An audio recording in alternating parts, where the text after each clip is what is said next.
always on the go, but the day just won't be one without your Hollywood fix. Let Golden State Media Concepts Entertainment Podcast take care of that. An all-inclusive look of pop culture.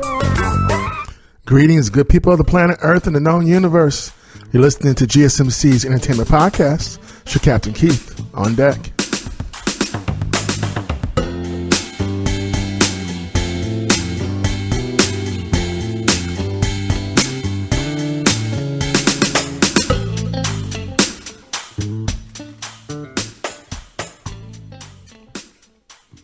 And alrighty, so today's entertainment podcast is entitled Liam Neeson Cancelled, Tupac Diss, and Bow Wow Arrest, and Conan O'Brian, inbred?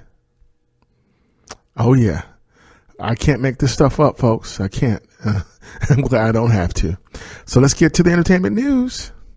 Alrighty, 21 Savage confirms he was born in the UK. Yeah, after you got arrested. 21 Savage's legal team clarifies details surrounding his arrest. The detainment of 21 Savage has been a major topic of conversation over the past few days. Many have been hoping he would be released by now, but the rapper is still in ICE's custody. However, with the amount of news that's emerged in the days since his arrest, his legal team released a statement to clarify a few of the details. 21 Savage's legal team has clarified a few details, including his residency status. In the statement released by his lawyers, they explained that 21 came to America at 7 years old, not 12, as ICE claimed. Oh, okay. Well, if he came at 7, then he probably wouldn't really have an accent anymore. Okay. They said that he stayed in the U.S. until June 2005, when he briefly went back to the U.K. However, he returned in July 2005 with a valid H-4 visa. The visa later expired the following year and lost his legal status through no fault of his own. That's weird. His legal team also detailed why he should be released on bond. They said that 21 isn't a flight risk or a danger to his community. His legal team also called out ICE or ICE for providing false information to the press pertaining to the rapper's criminal record. Mr. Abraham Joseph has no criminal convictions or charges under state or federal law and is free to seek relief from removal in an immigration court. ICE provided incorrect information to the press when it claimed he had a criminal conviction. It reads, ooh, that's not good at all. The statement also addressed speculation that 21 Savage's detainment was prompted by the version of A Lot he performed at Jimmy Fallon, where he addressed immigration issues. Okay, and here's the full statement below. Atlanta, Georgia, February 5th, 2019. There has been a great deal of misreporting in the case of Shaya bin Abraham Joseph, known professionally as 21 Savage. Conjecture and misinformation help no one make good decisions and leads to false conclusions. Here are the facts. Okay, I'm glad we got this story. Mr. Abraham Joseph was born in the United Kingdom. Mr. Abraham Joseph arrived legally in the United States at the age of 7 under an H-4 visa. He remained in the United States until June 2005, when he departed for approximately 1 month to visit the United Kingdom. He returned to the United States under a valid H-4 visa on July 22nd, 2005. Mr. Abraham Joseph has been continuously physically present in the United States for almost 20 years, except for a brief visit abroad. Unfortunately, in 2006, Mr. Abraham Joseph lost his legal status through no fault of his own. Mr. Abraham Joseph, like almost 2 million of his immigrant child peers, was left without immigration status as a young child, with no way to fix his immigration status. These dreamers come from all walks of life and every ethnicity. Mr. Abraham Joseph has no criminal convictions or charges under state or federal law, and is free to seek relief from removal in immigration court. ICE provided incorrect information to the press when it claimed he had a criminal conviction. I mean, and you're a government agency. You can't do stuff like that. You can't give false information. It's not a good look. Mr. Abraham Joseph has 3 U.S. citizen children, a lawful permanent resident mother, and 4 siblings that are either U.S. citizens or lawful permanent residents. He has exceptionally strong ties in the United States, having lived here since he was in the 1st grade. Because of his length of residence in the United States and his immediate relatives, Mr. Abraham Joseph is eligible to seek cancellation of removal from an immigration judge. Mr. Abraham Joseph was placed into deportation proceedings after his arrest. He was not in deportation proceedings prior to this detention by ICE. Department of Homeland Security has known his address since the filing of a U visa application in 2017. He has never hidden from DHS or any of its agencies. Mr. Abraham Joseph is not subject to mandatory detention under federal law and is eligible for bond. By statute, bond should be granted by ICE when there is no flight risk or danger to the community. ICE has the ability to set a bond and conditions of release on cases exactly like this. ICE routinely grants bond to individuals in Mr. Abraham Joseph's circumstances, specifically individuals who have overstayed a prior valid visa and have relief from deportation under federal law. There is no chance that Mr. Abraham Joseph is a flight risk.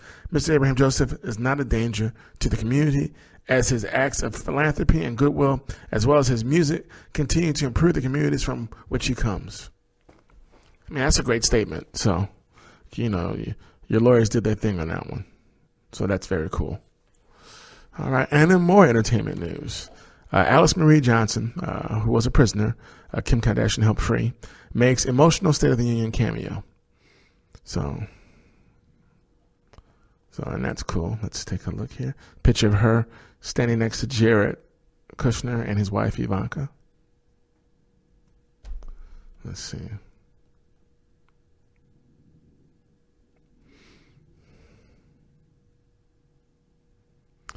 Though many celebrities and politicians weighed in on Twitter regarding President Donald Trump's State of the Union address on Tuesday night, Alice Marie Johnson was in attendance at the actual event as a guest of honor.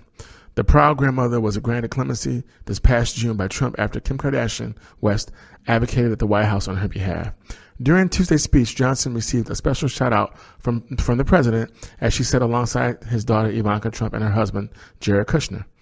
I heard through friends the story of Alice Johnson. I was deeply moved.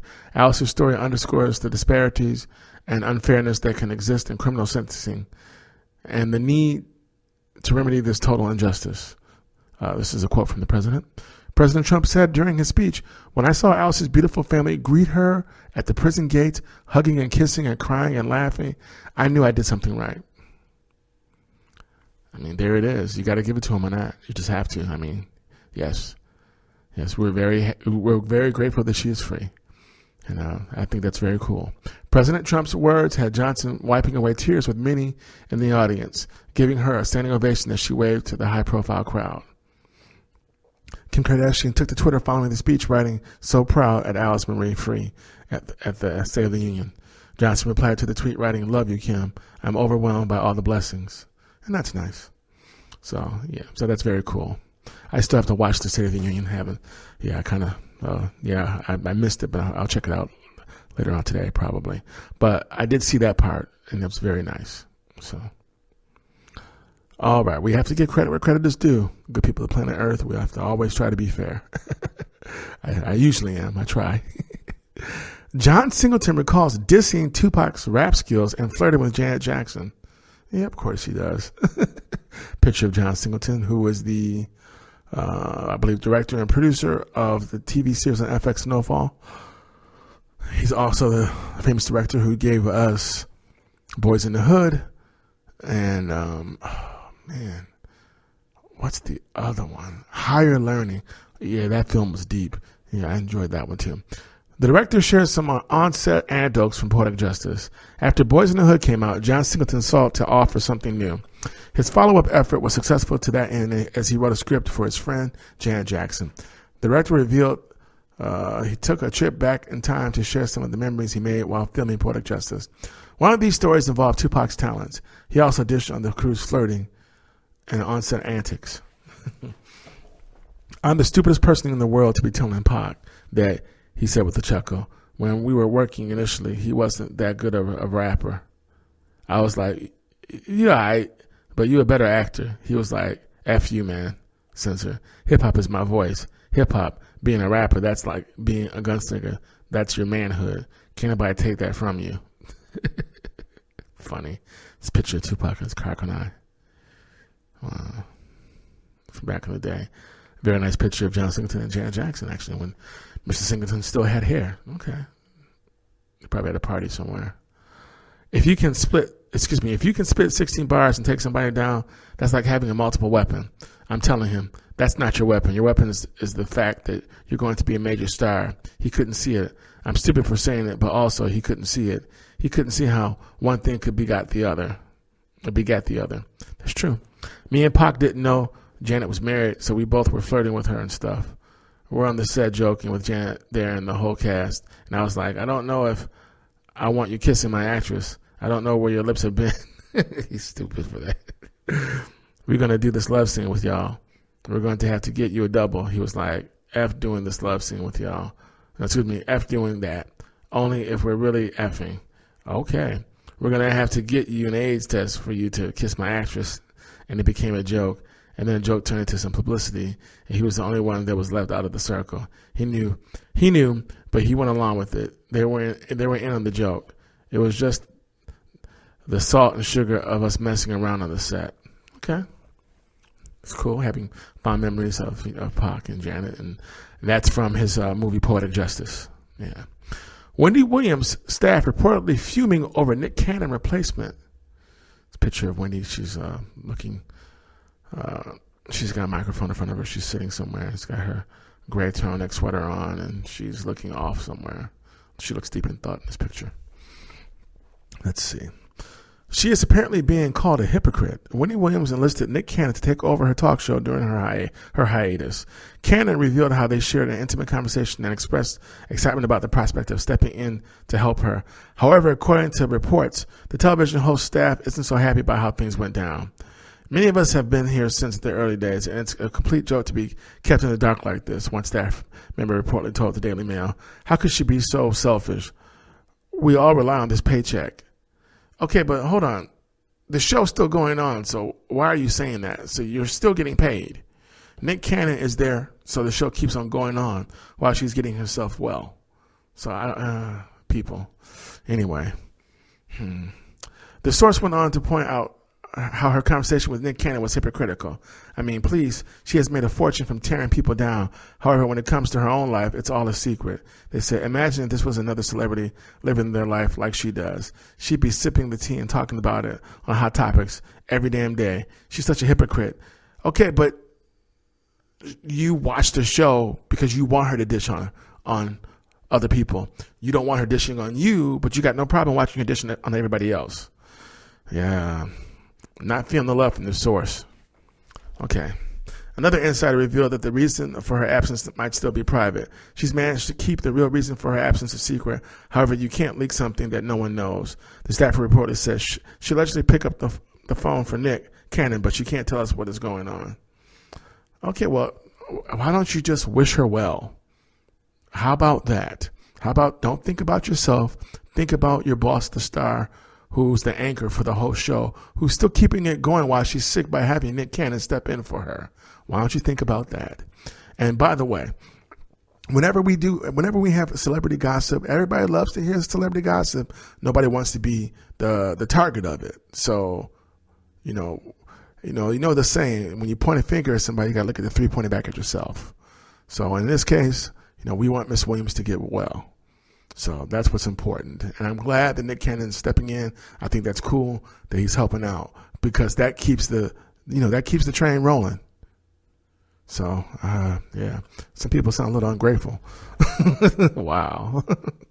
Liam Neeson. Okay, so we got to Tupac getting dissed, but it was John Singleton. It was a friendly diss. And now we're getting to Liam Neeson Cancelled. Liam Neeson red carpet abruptly canceled due to racist fantasy confession. Yeah, when I read this, I was like, man, some things you just got to keep to yourself, bro. All of us human beings are capable of digging a hole that we walk into. So no one is exempt from that. So I'll say that much.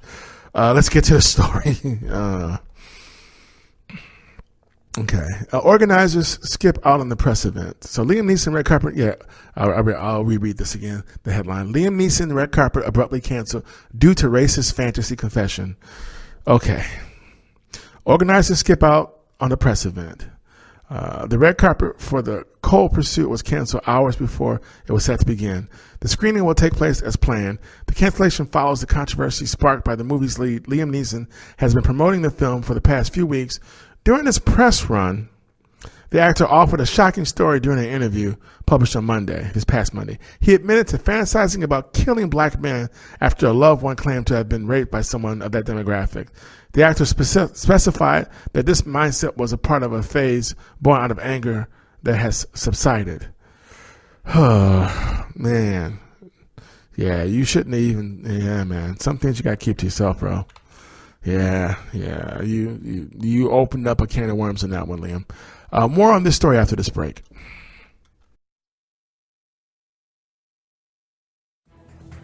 Want to find out what movies to go see? Then check out the GSMC Movie Podcast. It's your ticket to the latest movies, whether it's a new blockbuster event, romantic, comedy, or action flick. This show has got it all covered. They talk some what to go see now, don't bother, what's hot on Netflix, and everything in between. That's gsmcpodcast.com/movie-podcast. When it's all about the movies, it has to be this new show. Don't forget to like them on Facebook and follow them on Twitter. Visit gsmcpodcast.com for more info.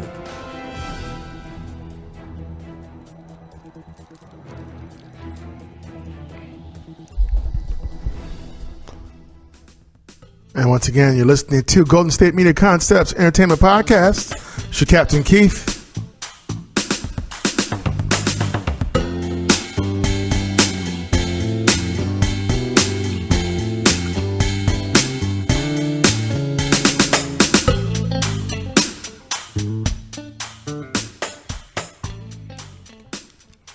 And yes, once again, we're talking about Liam Neeson, our entertainment story, how he got canceled and why. So let's finish the story. The public reaction was negative, which prompted him to address the matter again on Good Morning America, where he clarified that he is not racist.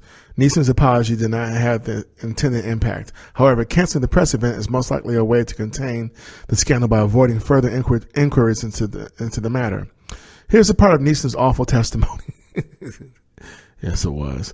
I went up and down areas with a kosh, hoping I'd be approached by somebody. I'm ashamed to say that, and I did it for maybe a week, hoping some, Neeson gestures air quotes with his fingers, black bastard will come out of a pub and have a go at me about something, so that I could kill him. I'm like, dude, yeah, there was just no way that was going to sound like it. There's just nothing positive that was going to come from that story.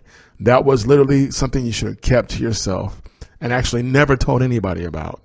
I'm glad that you're past that, but the fact that you even thought that way is deeply disturbing. And you just made a situation worse for yourself. So we'll see how that plays out. But yeah, you shouldn't even share that story at all, bro. And more entertainment news. Yeah, so I guess we're hitting all the headlines early. Okay. Remember Conan O'Brian, inbred? Here we go. Conan O'Brian says he's inbred. DNA test results shocked his doctor. Picture of good old Conan. Let's see. He's apparently an anomaly. Conan O'Brian stopped by the Late Show with Stephen Colbert for a chop-up with his fellow comedian. During the conversation, Conan revealed some fun facts about his genetics. The entertainer recalled requesting a DNA test like many people have been doing. Thanks to affordable kits available online, Conan accepted his doctor's offer to process his DNA to learn about his heritage. The test yielded surprising results. 2 weeks later, the doctor called me up. O'Brien, 55, explained. He said, I have never, ever, ever had a DNA test like this before, and I've been doing this for 10 years. Apparently, he's 100% Irish. This is surprising considering that Irish people who actually live in Ireland have a more diverse genetic makeup. You will find out that the most Irish looking people are like 86% Irish or 94%. No one's usually 100% is what they're saying. He remarked, the Lucky Charms leprechaun, true fact, 11% Spanish. Okay. His doctor shed light on the results, simply stating that means you're inbred. Wow. O'Brien also said his experience with puberty was unusual, earning him a disproportionate body. When I was 14 years old, I had a massive growth spurt. I went to 6'4" overnight, he said. My legs grew and grew and my torso never did. I had the legs of an NBA center and the torso of a little girl. He's a funny guy. So there that is. And in more news, The Walking Dead has been renewed for a 10th season. Okay. Cue the ominous violins and passionate cries of Carl. AMC's flagship series, The Walking Dead, has been one of the most celebrated series in recent memory. Throughout the 9-season run, which found a total of 4 showrunners contributing to the cause, The Walking Dead has experienced a few ups and downs. For the most part, however, the franchise has been consistently enjoyable, and recent showrunner Angela Kang has been doing excellent work on the 9th season. Despite losing several prominent players, including longtime regular Andrew Lincoln, who will soon reprise jugular biting hero Rick Grimes in a string of original Walking Dead movies, The Walking Dead seems to have hit a late game stride. As such, AMC has renewed the series for a 10th season, set to air in October. The announcement was made this past Monday, with AMC sharing an eerie Whisperers eccentric announcement post. The Whisperers stand among Robert Kirkman's more macabre creations, who made their television debut during the recent mid-season finale. Their basic MO is to down the skin of walkers in efforts to move through herds undetected. It would appear that the eerie bunch are sticking around for the long haul, bringing a touch of discomforting horror to the mix. Overall, fan response has been positive, and it's nice to see Walking Dead rediscovering its swagger. So there it is. And I'm still surprised that it got renewed, especially since Andrew Lincoln left, but he's going to be coming back for some cameos. But he's like the main character. Okay. So we'll see what season 10 has in store for people. Jennifer Lawrence and boyfriend Cook Maroney engaged. Wedding bells are on the horizon for Jennifer Lawrence. The Oscar winner and her boyfriend Cook Maroney got engaged recently. Reports of the couple's engagement began swirling this past weekend when the actress was spotted wearing a large diamond sparkler on her ring finger as the pair enjoyed dinner at New York City's trendy bistro, Raoul's. It's unknown at this time when exactly Maroney, a high-end art director at the prestigious Gladstone Gallery in New York, popped the question. Page 6 was the first to report the couple's new relationship status. The duo was first romantically linked in June when they were seen walking arm in arm through the Big Apple. I think I reported on that story, actually.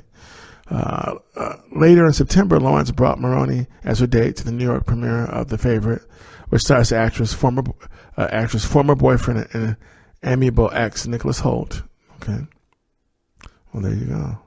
Well, congrats, Jennifer, on being engaged. Very cool. Cardi B shows love to Girl Scout who created a cookie-themed Money remix. Cardi B knows when something is a hit. The rapper showed her support after the official Girl Scout Twitter shared a video of one of its members, Kiki Paschal, who created an adorable cookie-themed remix of Cardi's song Money. It's cute. I want all the cookies, and then Cardi reposted it on her Twitter page, and she says, I want all the cookies. Shh. That's cute. Cardi, 26, wrote on Monday alongside a retweet of the Girl Scouts video. In the clip, the Girl Scout is surrounded by boxes of cookies as she raps, look, my troop is all bad. The juniors are real. Black girl magic. You know the deal. Community served. Leadership skills. Studio City to Woodland Hills. Been in this game since 2014. Selling no cookies is my thing. Buy Thin Mints or even s'mores. That's cute. A woman who identified herself as Kiki's mother also tweeted to Cardi, writing, Thank you for the retweet. This is Kiki P's mom. Kiki is sleeping right now, but when she wakes up, it will be like Christmas Day to hear that you responded. Please reach out to me if you truly want cookies. My troop would love the support. Hey, no shame in the game. I hear you. What do they say? A closed mouth does not get fed. Meanwhile, Cardi, who is a mom herself, opened up over the weekend about how much she loves dressing up her little 6-month-old daughter culture. You want to, quote, you want to know something funny? You buy so many clothes for babies, and then the couture stuff and the expensive name brand stuff, you put it on her, and then it's like right away she throws up, she drools, or she might crap on it, and she'll end up being in a Target outfit like a Target onesie, right? Exactly. Cardi states that she stated this while she was at the Fanatics party over the weekend. So there that is. Gladys Knight sings flawless national anthem at the Super Bowl. That's what I heard, actually. Gladys Knight kicked off Super Bowl 53, I believe, in spectacular fashion. The 74-year-old singer took the stage in Atlanta, Georgia, and performed the national anthem following a stunning rendition of America the Beautiful by Chloe X. Halle. Both performances came prior to the highly anticipated game between the Los Angeles Rams and the New England Patriots, and were accompanied in sign language by deaf activist Aaron Loggins. Knight wore a bedazzled white dress and sparkly boots as she sang in an incredible rendition of the Star Spangled Banner. So, last week, Miss Knight spoke to different reporters in regards to singing the national anthem this year. Atlanta is my home, my background, my family that lifted me up, Knight said. This city is amazing. This is my country, this is my state, my city, and I love my country. It's really as simple as that. The Midnight Train of Georgia songstress added, I choose all my songs by what they say or what they would make me feel. I think about the people that fought and marched and died and did all those things for our country. I'm proud to just honor them by singing that anthem. Knight accepted the gig last month and gushed about coming home to Atlanta for the performance. In a statement, Knight said, I am proud to use my voice to unite and represent our country in my hometown of Atlanta. The NFL recently announced their new social justice platform, Inspiring Change, and I am honored to be a part of its inaugural year. Following the news of her involvement, Knight defended her decision to perform at the Super Bowl. The defense came after criticism against both Knight and the game's halftime performers, Maroon 5, Travis Scott, and Big Boy, for working with the NFL after tensions surrounding the league's stance on Colin Kaepernick, and others who take a knee during the national anthem as a form of peaceful protest against police brutality. I understand that Mr. Kaepernick is protesting two things, and they are police violence and injustice, Knight said through her rep in a statement. It is unfortunate that our national anthem has been dragged into this debate when the distinctive sense of the national anthem and fighting for justice should each stand alone. I am here today on Sunday, February 3rd, to give the anthem back its voice, to stand for that historic choice of words, the way it unites us when we hear it, and to free it from the same prejudices and struggles I have fought long and hard for all my life. She continued, from walking back hallways, from marching with our social leaders, from using my voice for good, I have been in the forefront of this battle longer than most of those voicing their opinions to win the right to sing our country's anthem on stage as large as the Super Bowl for Super Bowl 53. No matter who chooses to deflect with this narrative and continue to mix these two in the same message, it is not so and cannot be made so by anyone speaking it, Knight concluded. I pray that this national anthem will bring us all together in a way never before witnessed, and we can move forward and untangle these truths, which means so much to all of us. Okay. Ava Longoria on why it's important to support fellow Latinas like friends America Ferrera and Gina Rodriguez. This picture of America Ferrera with Gina Rodriguez and Ava Longoria. At a nice event. They're all dressed up. Let's see. Ava Longoria knows there's nothing like the support of her girlfriends. The 43-year-old actress and producer promoted her new series, Grand Hotel, at ABC's Television Critics Association Winter Press Tour on Tuesday, where the show's cast couldn't help but praise her for using the project as a vehicle for inclusivity. After the panel, Longoria opened up to reporters about how supporting fellow Latinas has become her mission on and off screen. We were just together at Gina Rodriguez's premiere for Miss Bala, she said of the event, where she reunited with celeb pals like America Ferrera and Rosario Dawson. It is important to us to continue to support and uplift each other. And yes, good people of the planet Earth and their own universe. And Miss Gina Rodriguez, if you're out there, I do plan on seeing your film this weekend, actually. So I'll probably be talking about it next week on this podcast. So I'm looking forward to it. The trailer looks great. I'm all for good films. I don't care who you are and what you look like. If you make a good movie, I'm down to watch it. That's how we should all be. Just saying. Okay, anyway. America's a leader. She's an example. She's smart. She's intelligent. She's inspiring. She continued to Ferrara, explaining that they've become even closer since becoming mothers last year. We had our babies at the same time, so we're constantly leaning on each other for mother stuff. What are you doing? Are you feeding? I'm feeding. Are you sleeping? Yeah, he's sleeping. We're constantly calling each other. We text all the time. We see each other all the time. That's nice. Longoria welcomed her baby boy, Santiago, in June, and just weeks later, she was back to work at Grand Hotel. it was crazy because I was playing a mom at the same time. After I had just given birth, she said, I went back to direct when Santi was 7 weeks old. And I was like, this will be easy but because I'm not in front of the camera. And then I was like, this is worse. That's cute. More on the story after this break. Tired of searching the vast jungle of podcasts? Now listen close and hear this out. There's a podcast network that covers just about everything that you've been searching. Hey! The Golden State Media Concepts Podcast Network is here. Nothing less than a podcast bliss with endless hours of podcast coverage. From news, sports, music, fashion, cooking, entertainment, fantasy, football, and so much more. So stop lurking around and go straight out to the Golden State Media Concepts Podcast Network. Guaranteed to fill that podcast itch.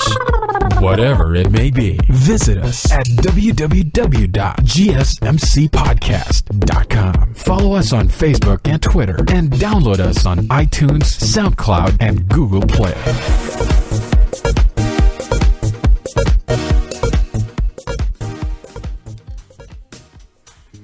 And once again, you're listening to Golden State Media Concepts Entertainment Podcast.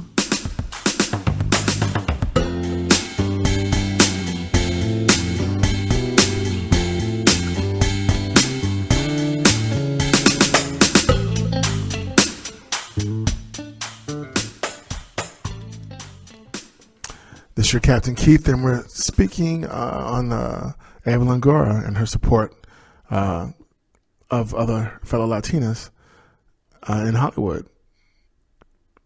And she's talking about her new series, Grand Hotel, that she's actually directing. So I'll go back to that line. She said, I went back to direct when Santi was 7 weeks old, and I was like, this will be easy because I'm not in front of the camera. And then I was like, this is worse. But it was really fun to play their mom because you mostly see me in flashbacks, she noted. The Desperate Housewives alum was quick to point out that her focus on directing and producing instead of acting these days has made balancing motherhood with work a little easier. It's just about prioritizing in a way that you can get everything done. I have a great team as well, she shared. I was so embedded in the creation of the show. So Brian Tannen, me, and the producers, we have a shorthand. We all share the same brain when it comes to set design and directing and actors and casting. So I don't think I could have done it on another show. It's also Longoria's passion to advocate for the Latin or Latinx community that keeps her going. There was a study that was out that makes sense. Latinos are 18% of the population, but we're 23% of ticket buyers to movies, and we're over-indexed in TV. But we're underrepresented on screen and behind the camera, she explained. I want to create those stories for our community because we can't be what we can't see. And if all you see on the news and the media is negative depictions of us, you have to counterbalance that with our storytelling and our perspective. For me, I think when people see Latinos in television and media, it not only teaches others about minority communities, but it teaches us what we think of ourselves, and that's what I want to change, she expressed. We have to think of ourselves as more, and I want to show that on TV. Okay? There that is. Nick Cannon shades Ariana Grande after enjoying cougar conversations with Pete Davidson. When it comes to Pete Davidson and Kate Beckinsale's rumored romance, we may have just found a famous fan. Oh my, the plot thickens. During today's all-new Wendy Williams show, Nick Cannon sat in the purple chair to discuss hot topics. Within minutes, the guest host dived right into the biggest Hollywood stories making news. Last night, I was hanging out with my little brother, Pete Davidson. We was in Brooklyn. Nick shared when discussing his friendship with the Saturday Night Live comedian. We were having some good conversation. We were having cougar conversations. I taught that young boy well. Oh, you ain't right. And as photos of Pete 25 and Kate 45 appeared on the screen, Nick couldn't help but have some fun at his friend's expense. I will take credit for it. I'm the one who told him, get you an older woman, man. I said that. Leave them little pop stars alone. Nick shared. An old woman knows what she wants. She don't play no games. That's what I'm talking about. Get you somebody older, ! He continued, them little pop stars, they don't know. They giving Japanese menus tattooed on their back, on their backs from the sushi restaurant. I mean, I'm joking, but that is Ariana Grande's hand. And a picture of her hand shows up on the screen. And I think that's even after she tried to fix it. As pop culture fans know, Ariana revealed a new Japanese tattoo intended to read 7 rings in tribute to her new hit song. Fans quickly realized that it was accidentally translated to Shichirin, which is a small charcoal grill. Ouch. That's some young girl stuff. Older women don't like tardy barbecues. Nick joked. They like chitlins and grits. All jokes aside, Nick made it clear that he feels her pain. After all, he got Mariah Carey's name tattooed on his back before they broke up. That was for love. That's love right there, he shared. I just added to it. I put some more on there. During today's show, Nick also promised fans that Wendy is coming back to the show soon. But for now, he's trying to bring some fun to a popular talk show as his friend feels better. Everybody knows I'm quite opinionated, but I'm also, try to be as kind-hearted as possible. So I think that's what people love about Wendy. So I'll probably try to bring that same energy. Nick previously stated when supporting his partnership with IHG Hotels at the 2019 Super Bowl, I speak truths, sometimes in a way that is brutally honest. So I think I'll probably make some headlines with some of my opinions and takes on things. Well, there it is. And here's what's really going on between Pete Davidson and Kate Beckinsale. You like how I followed that up? You like how there's a little smooth little transition? Yeah, here we go.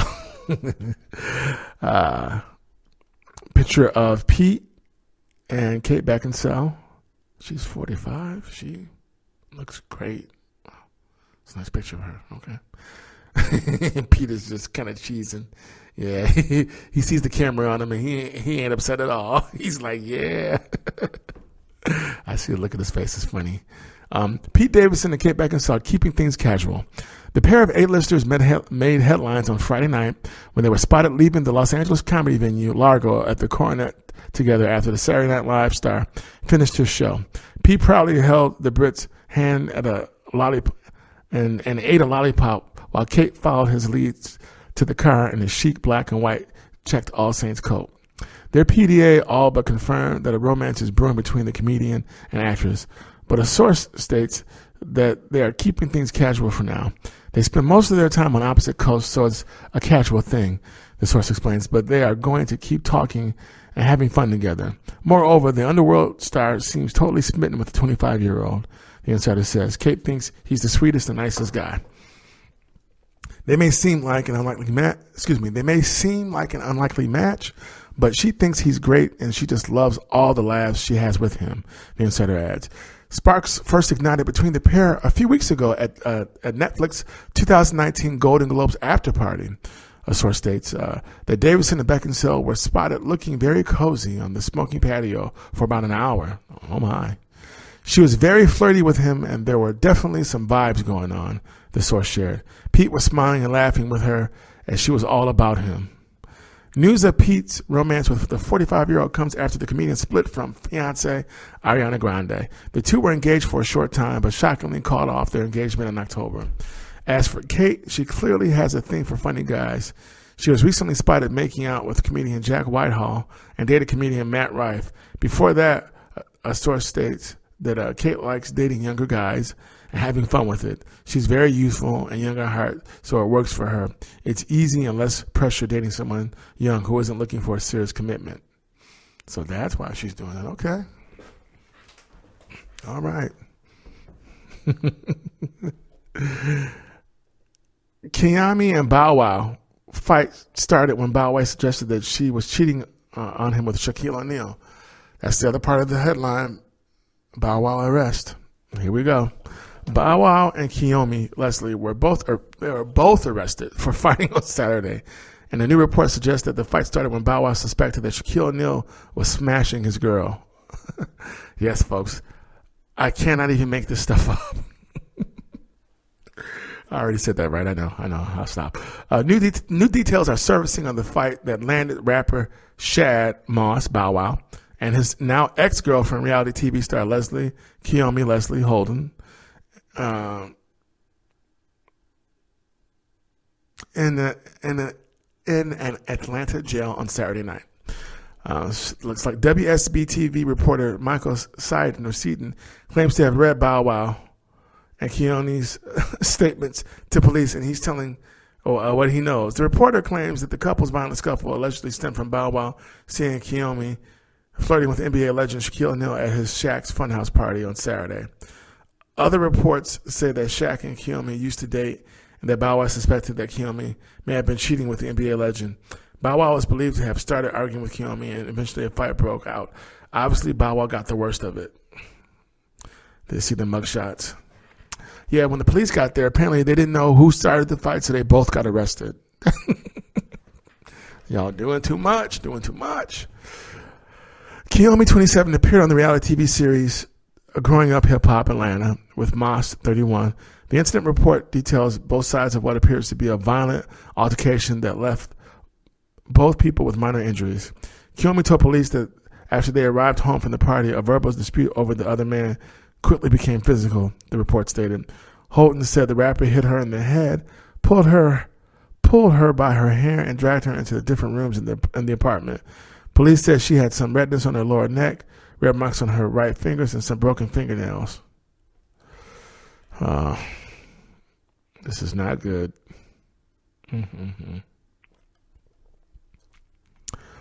Joe Budden calls BS on Jussie Smollett's story.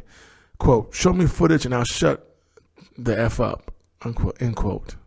Picture of Joe Budden at the SiriusXM station or their wall with his New York Yankees hat on. So once again, it says, Joe Budden calls BS on Jussie Smollett's narrative. Show me footage and I'll shut the F up. News.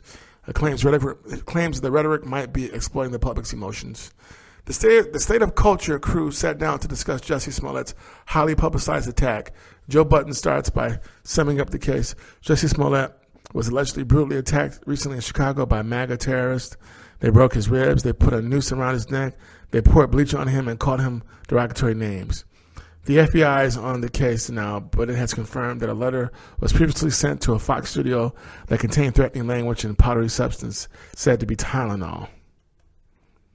Okay, that says that matches that does nothing to what's been claimed that has happened.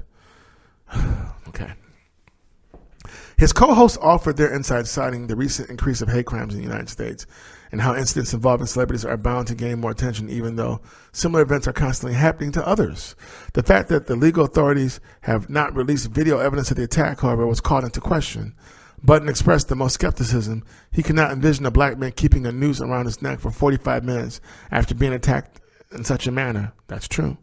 He also said the note sent by Fox looked dubious too, like some bullcrap censor. I saw an Austin Powers. The rapper clarified that he does believe the attack happened, but he questions the context concerning his distrust for Hollywood. Famous rich people, when bad things happen, they want to cover the story because famous people to F crap sometimes like humans. Joe remarks, you cover the story to protect your image, your likeness, and your career. He fears the story may be preying on the emotions of the community. A concern that was previously voiced by Azealia Banks. I'm waiting for footage. Just show me footage and I'll shut the F up, he added once again. All right. Ashley Graham stuns a new retro bathing suit line. When it comes to supermodels, Ashley Graham is easily one of the hottest ones going right now.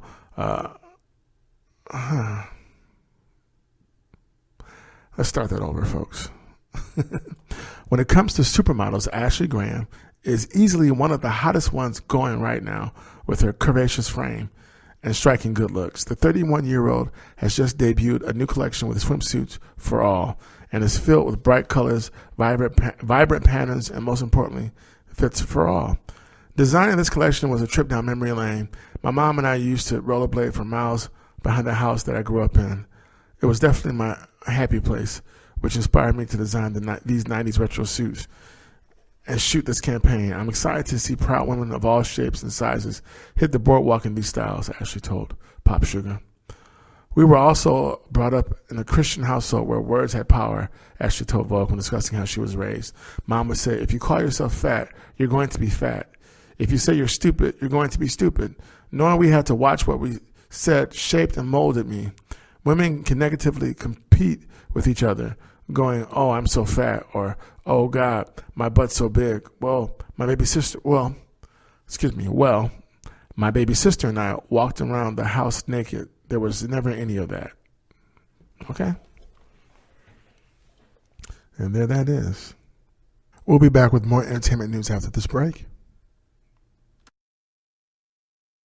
Golden State Media Concepts bring you Book Review Podcast, a haven for bookworms of all ages and the widest genres, from mystery to memoirs, romance to comedy, fantasy to sci-fi. If you love to read, this is a podcast for you. It's the Golden State Media Concepts Book Review Podcast. Once again, you're listening to Golden State Media Concepts Entertainment Podcast.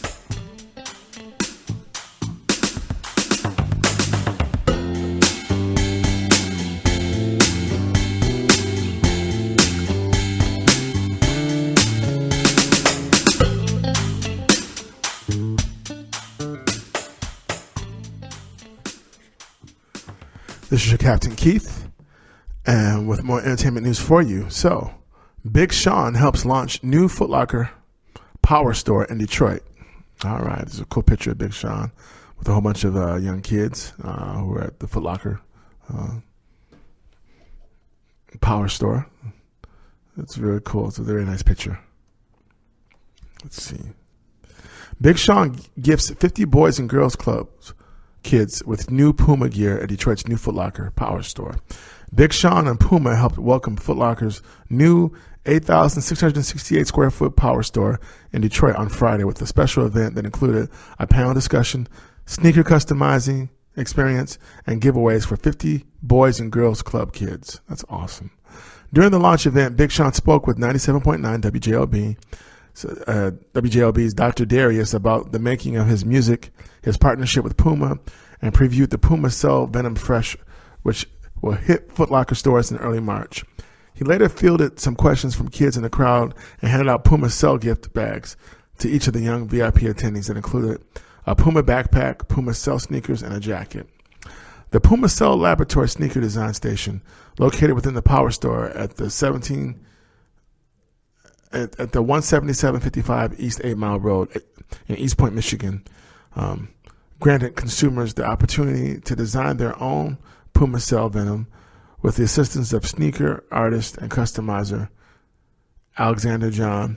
The winning design will be chosen by Puma and Foot Locker and created to be sold in the Detroit store at a later date.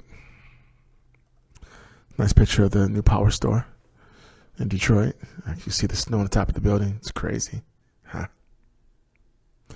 Then you see Big Sean on this center stage being interviewed. And then you see one of the young kids, young boys, he's got the Puma Cell gym shoes in his hands. And he's got a sweatshirt that says Reimagine on it. It's pretty cool. Then you see Big Sean on that main stage again, standing, holding the shoe in his hand. So that's awesome. Jussie Smollett attackers reportedly bit him during beating. So looks like there are new documents that state that Jussie Smollett's attackers used their hands, feet, and teeth when beating him down. This has been a puzzling year so far in terms of entertainment and music. Excuse me. Okay, let me slow that back. This has been a puzzling year so far in terms of entertainment and music news. From 21 Savage's recent arrest to Jussie Smollett's vicious beatdown, news headlines have been all over the place in the last week. Details of Smollett's attack are starting to become clearer, with the actor admitting that he initially did not want to notify the police. The report has since made its way online, and many are focusing on one section of the document.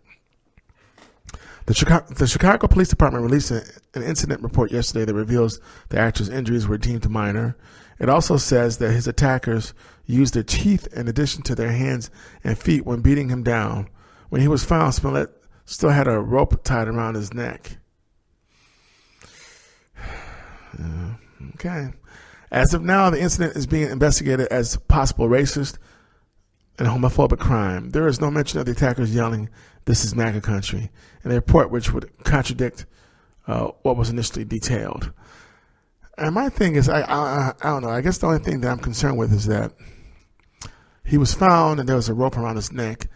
So when the police found him, how come there weren't pictures taken, or are there pictures that we just haven't seen of what he looks like? For record's sake and for case reporting sake, because you're going to open the file on him and what happened to him. It's going to be a case. So that's like evidence. That's stuff that needs to be seen. So, we all got this report and we didn't see any imagery of him or the attackers or people who may have stopped these attackers. It just, something's just a little off. So, but, we should get more information soon. So, I'm definitely counting on that because, it's just all kind of very strange.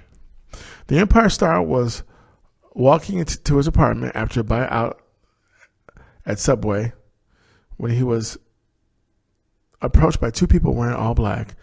The police is working on finding the attackers after finding more surveillance footage that may help identify them. Okay. And more entertainment news. So, Joe Budden weighs in on his view, thinking something's fishy about this. And now another rapper comes forward. Azealia Banks calls Jussie Smollett's attack DNC propaganda. She suggests the incident might be used to control the black vote through emotionality and identity politics. A massive outcry for justice rose out of Jussie Smollett's attack by MAGA supporters. The incident is currently under investigation as a hate crime, as the details of the case point to homophobia and racism being part of the assailant's intentions. While the story develops and makes rounds in updated headlines, Azealia Banks comments on how the public's response to the violence may be a tool wielded by the DNC. Nice picture of Azealia.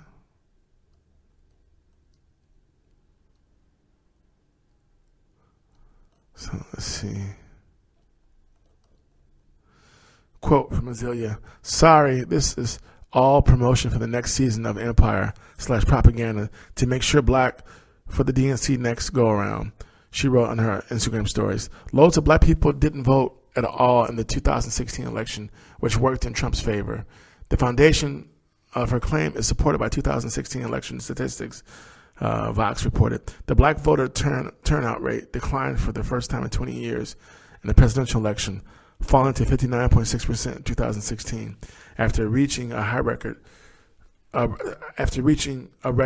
of 66.6% in 2012. 666, y'all. That's not creepy. The rest of her claims past the initial premise are conjecture that complements the right-wing perception of leftist sensibilities. Banks views Smollett's call for his community to be gayer and blacker and the diffusion of his message through media as another example of Democratic strategy to keep control over the black vote by exploiting our uber emotional self-pride. Bank goes on to encourage her following to vote for the GOP and avoid the kryptonite that is Hollywood.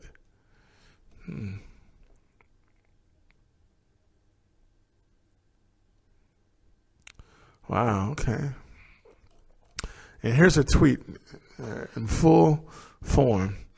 CTND, sorry, this is all promotion for the next season of Empire / propaganda to make sure black people vote for the DNC next go around. Loads of black people didn't vote at all in 2016 election, which worked in Trump's favor.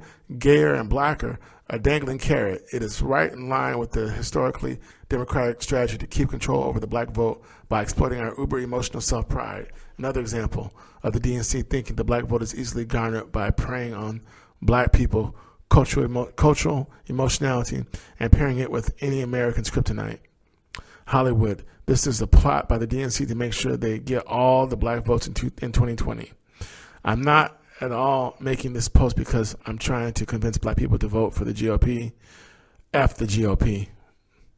This is interesting to me because of all my conspiracy hunches about Silicon Valley, Forbes wrote an article about black women being the fastest growing group of entrepreneurs via our advances in beauty and cosmetics markets, hair weave.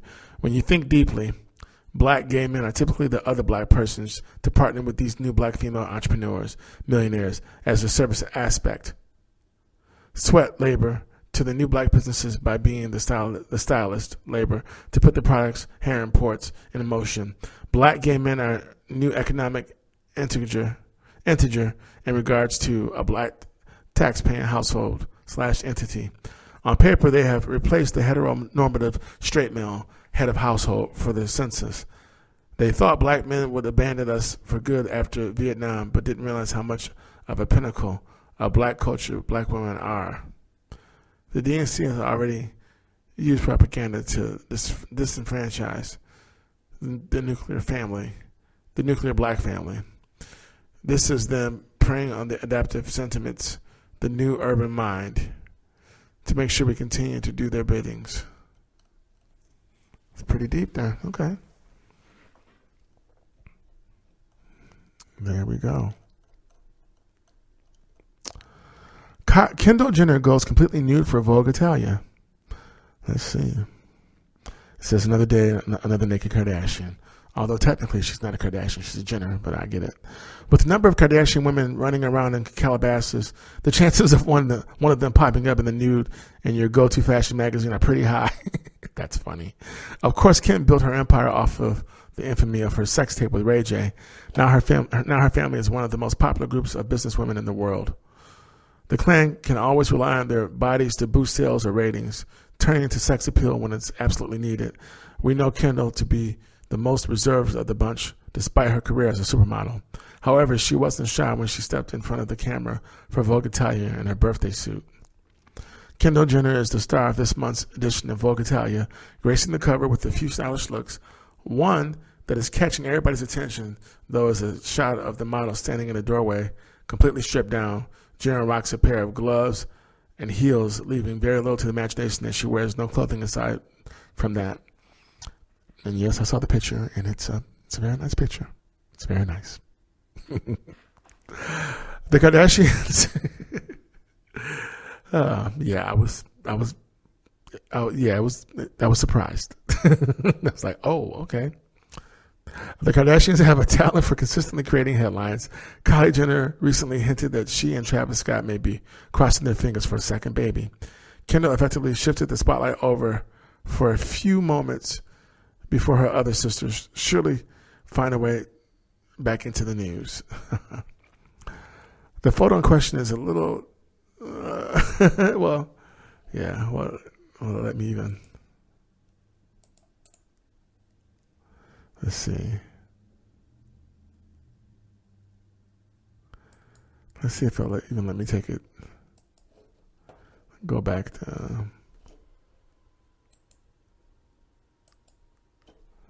Let's see if it pops up.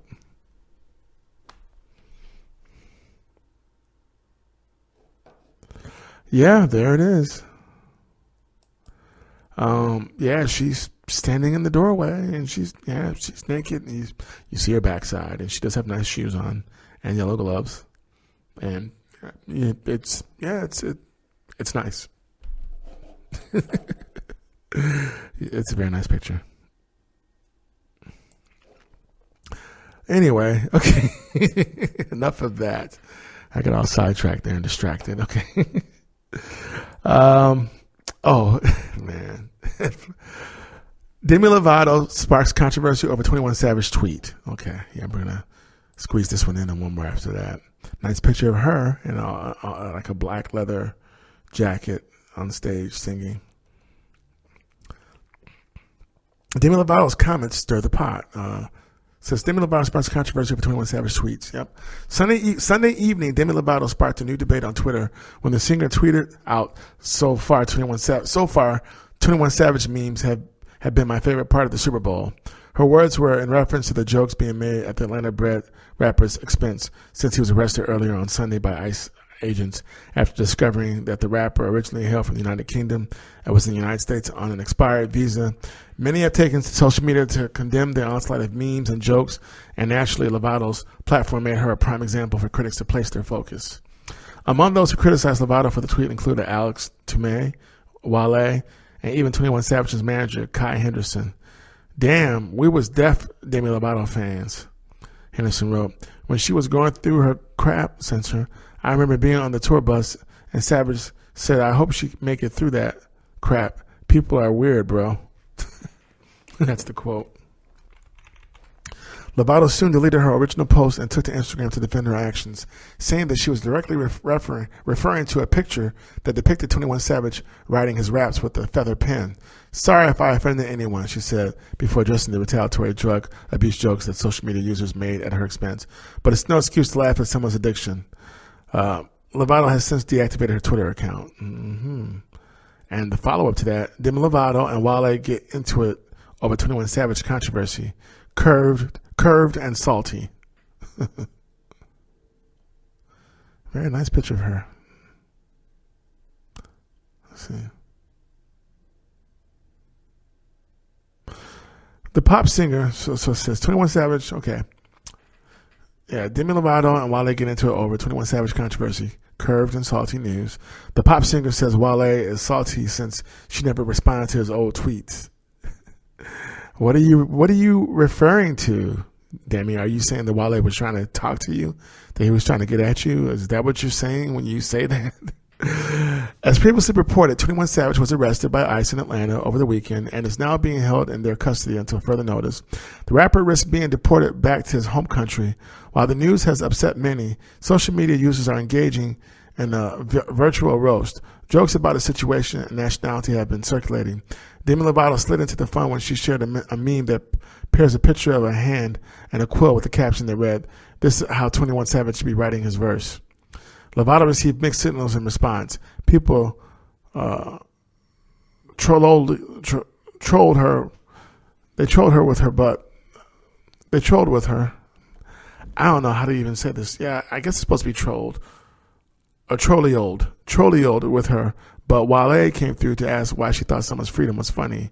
I don't get the joke, he wrote. According to Demi's reaction, the pair may have a long yet sparse history. Wale just salty. I never replied to his desperate tweets years ago, she tweeted. Ouch. That was a sharp jab, Demi. Wale, who has the knack for diffusing this type of online animosity, responded with kindness. Still ain't gonna disrespect you. Still playing for you, Demi. Glad you've seen my old tweets, he offered. Hopefully you've seen the ones providing comfort and prayer when you were down. I don't kick people when they down. Go, Queen. Demi has since deactivated her Twitter account. Well, yeah, the rapper Wale was taking the high road there, wasn't he? Okay. Who says rappers can't be big? Take the high road. That's it. Well, good people of the planet Earth and the known universe. That's it. That's all I got for you. Okay, we did it. Yes, we did. As always, good people of the planet Earth and the known universe. I can never say that enough. Thank you so much for listening to Golden State Media Concepts Entertainment Podcast. It's your Captain Keith. I hope you had a good time. I know I did. I appreciate you all. You guys are the best. Never thank you enough. And until next time, see you somewhere out in space. You've been listening to the Golden State Media Concepts Entertainment Podcast, part of the Golden State Media Concepts Podcast Network. You can find this show and others like it at www.gsmcpodcast.com. Download our podcast on iTunes, Stitcher, SoundCloud, and Google Play. Just type in GSMC to find all the shows from the Golden State Media Concepts Podcast Network. From movies to music, from sports to entertainment, and even weird news. You can also follow us on Twitter and on Facebook. Thank you, and we hope you have enjoyed today's program.